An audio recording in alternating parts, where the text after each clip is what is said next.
മൊറോക്കോയെ എതിരില്ലാത്ത 2 ഗോളിന് തോൽപ്പിച്ചുകൊണ്ടാണ് France FIFA ലോകകപ്പിന്റെ സെമി ഫൈനലിലേക്ക് മുന്നേറിയിരിക്കുന്നത്. കിലിയൻ എംബാപ്പയും ഒപ്പം തന്നെ ഉസ്മാൻ ഡെംബേലയും നേടിയ ഗോളുകളാണ് ഫ്രാൻസിന് ജയമൊരുക്കിയത്.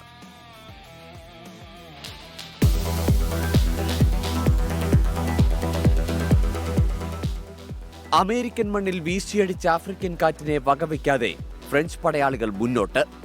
ആദ്യ പകുതിയിലുടനീളം ഉരുക്കുകോട്ടയെന്നോണം ഉറച്ചുനിന്ന മൊറോക്കൻ പ്രതിരോധ നിരയെ വിറപ്പിച്ച കിലിയൻ കൊടുങ്കാറ്റ് ആഞ്ഞടിച്ചു. തകർന്നു വീണ മൊറോക്കോയ്ക്ക് ശ്വാസമെടുക്കാൻ പോലും സമയം ലഭിച്ചില്ല.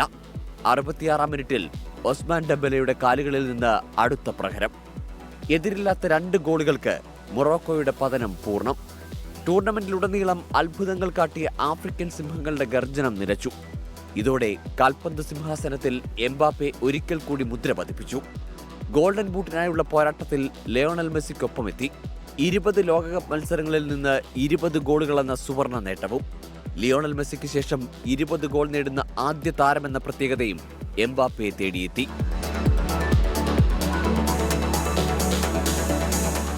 World cup desk 24.